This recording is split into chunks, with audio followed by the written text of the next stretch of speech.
Hi friends, welcome back to my channel. ఈరోజు మన ఛానల్లో నేను మీకు మసాలా పల్లీలు ఎలా ప్రిపేర్ చేసుకోవాలో చూపిస్తున్నాను. ఈ మసాలా పల్లీలు చాలా టేస్టీగా, తినే కొద్దీ తినాలనిపించేలా ఉంటాయి. వీటిని ఎలా ప్రిపేర్ చేయాలో చూద్దాం. నేను ఇక్కడ ఈ రెసిపీని 2 కప్పుల పల్లీలతో చేస్తున్నాను. ముందుగా పల్లీలని ఒక బౌల్లోకి వేసుకోవాలి. ఇప్పుడు దీనికి కావాల్సిన మసాలా ఎలా ప్రిపేర్ చేయాలో చూద్దాం. ఒక మిక్సీ జార్లో స్పైసీగా ఉండే పచ్చిమిరపకాయలు 2, ఒక చిన్న అల్లం ముక్క, ఒక 15 వరకు వెల్లుల్లి వేసుకుని మెత్తటి పేస్ట్ లాగా చేసుకోవాలి. ఇప్పుడు మనం తీసుకున్న పల్లీలలో 2 టేబుల్ స్పూన్ల శనగపిండి వేసుకోవాలి. అలానే మనం గ్రైండ్ చేసి పెట్టుకున్న పేస్ట్ మొత్తం వేసుకోవాలి. 1 టేబుల్ స్పూన్ వరకు కారం, సరిపడేంత సాల్ట్, అలానే కొంచెం పసుపు వేసుకుని కొద్దిగా వాటర్ వేసుకుని కలుపుకోవాలి.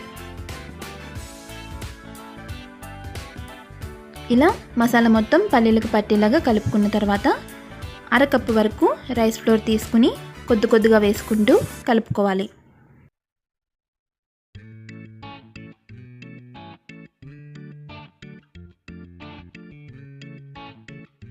అవసరం అనిపిస్తే కొద్దిగా వాటర్ చిలకరించుకుంటూ కలుపుకోవాలి.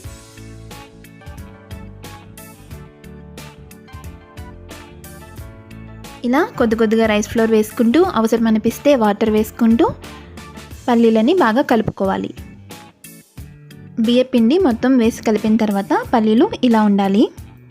ఇప్పుడు వీటిని గంట పాటు నాననివ్వాలి. సో గంట పాటు నానిన తర్వాత పల్లీలు వాటర్ మొత్తం పీల్చుకుని ఇలా డ్రైగా అవుతాయి. ఇప్పుడు వీటిని డీప్ ఫ్రై చేసుకోవాలి. ఆయిల్ గోరువెచ్చగా ఉన్నప్పుడు పల్లీలను వేసుకోవాలి. మరీ వేడి ఆయిల్లో వేసినట్లయితే పైకి కలర్ వస్తాయి, కానీ లోపల సరిగా వేగవు. వీటిని చివరి వరకు కూడా లో టు మీడియం ఫ్లేమ్లోనే ఫ్రై చేసుకోవాలి.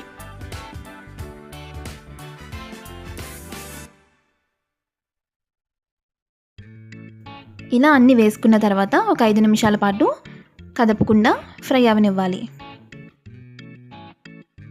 5 నిమిషాల తర్వాత వీటిని అప్పుడప్పుడు కలుపుకుంటూ ఉండాలి.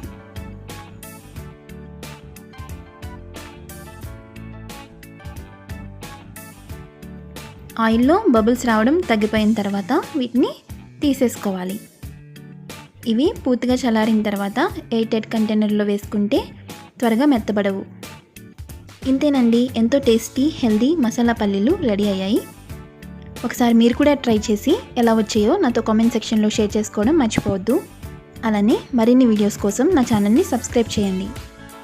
Thank you for watching. Bye.